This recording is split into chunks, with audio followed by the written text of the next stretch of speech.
Zovem se Marija Planić-Damjanović iz Prištine, trenutno u Nišu. Majka 3 dece, medicinska sestra, radim u struci trenutno. 48 godina skoro. Davor Ristić je moj brat od tetke. On je osoba o kojoj ću da pričam. Osoba koja puno nedostaje za sve ove godine i za sve ono što će tek da bude. Ja imam 2 mlađe sestre, nemam starijeg brata. Davor je neko uz koga sam odrasla. 5 godina je stariji od mene, 71. godište. Znači, jedan događaj koji mi je ostao, mislim da će mi ostati za ceo život, je dan kad je nestao. Ja sam kod Davora i kod moje tetke odrasla. Znači, uz njega sam zavoljela stripove, Džonija Štulića i riblju čorbu. Postoji jedno pravilo u životu da se i to pravilo baš se odnosi na Davora, da se dobrim ljudima dešavaju ružne stvari. To je istina. Davor je bio jedan dobric, jedan galamdžija, znači u gomili ljudi prepoznaćeš Davora po tome što non stop gestikulira rukama, glasno se smeje, ali iz ovog ugla i sad u ovim godinama, u tim 20. našim, kao da nije bilo problema. Ili se on trudio da ništa ne bude problem, da se sve nekako lako reši. 21. juna 1999. mu je bio rođendan. 22. juna je nestao. Znači, taj dan mi je ostao, čula sam se ujutru s tetkom i u stvari to je bilo u podne, negde oko 12 sati. Krenuo je na autopijacu za neki deo za kola. Nije bilo ni kola ni njega posle toga. Tetka me je zvala oko 4, ja sam nju zvala u 6. Pričala, pa mislim, imate neku filozofiju da se ne dešava, da neće to baš meni da se desi. Ubeđivala je da su verovatno i da se našao s nekim, da su otišli u neku kafanu, da su se, ne znam, zapili nešto. Ali ne, u 11 sati opet i tetka plače i tu kreće čitava agonija. Ujutru smo već znali da je sve to istina i da je Davor nestao. To je, ja sam tad bila majka, imala sam klinica od godinu dana. Sutradan smo otišli kod tetke, nikad neću da zaboravim da su se vraćali sa svih strana, Albanci, iz Albanije. I taj dan kad smo se vraćali, znam da su neki u crnim kolima, neki ljudi stali. Moj muž je imao, da li je imao nešto pri sebi ili nije, samo se uhvatio za torbicu i oni su produžili. Znači, tad su kidnapovanja bila česta. To je nešto što nekako i u ovim godinama, taj jedan dan, sanjala sam Davora milion puta posle toga. Kako se smeje, znači isto onakvim kakav je bio, takvim sam ga i sanjala. Kako se smeje, maše rukama, kako je došao. Ali jednostavno kako godine idu, shvatite da nema ništa od toga. Da se sve to završilo negde tamo. Išli smo posle toga na razne skupove.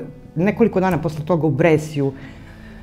Davor je živo u Kosovu Polju, rasli smo u Kosovu Polju. Ja sam iz Prištine, ali sam, kažem, vikend uglavnom provodila kod njih. Prvi put sam izašla sa Davorom u gradu, u diskoteku neku. Imali smo 1000 nekih ideja, ne znam, u dvorištu u Kosovu Polju je bio drvored krušaka. Imali smo ideju da prodajemo kruške, pa smo brali kruške, prodavali ih na pijaci, pekli suncokret, prodavali ispred kuće.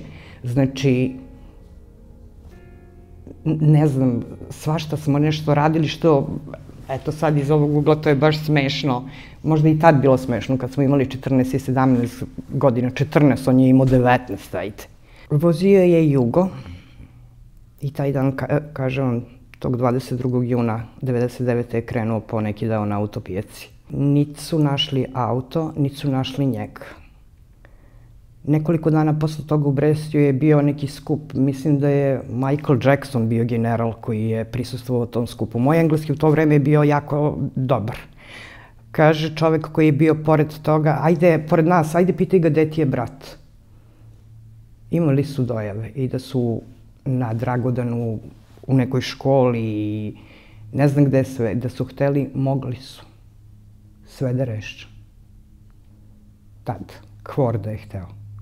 Jednostavno nije hteo niko. Kad sad pričam da mi nedostaje ti kad je praznik, nedostaje ti svaki dan. Danas ti nedostaju ljudi koji se večito smeju, koji su pozitivni. Takav je bio Davor. Možda nedostaje najviše njegovoj majici, ali ja sam dobar deo svog detinjstva provela s njim.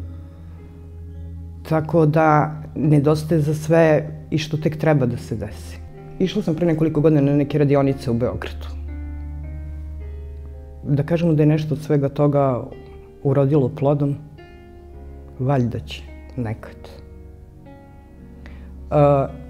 Išla sam na skup u Gračanici, sad uglavnom tu ide tetka Davorova majka ili i moja majka s njom.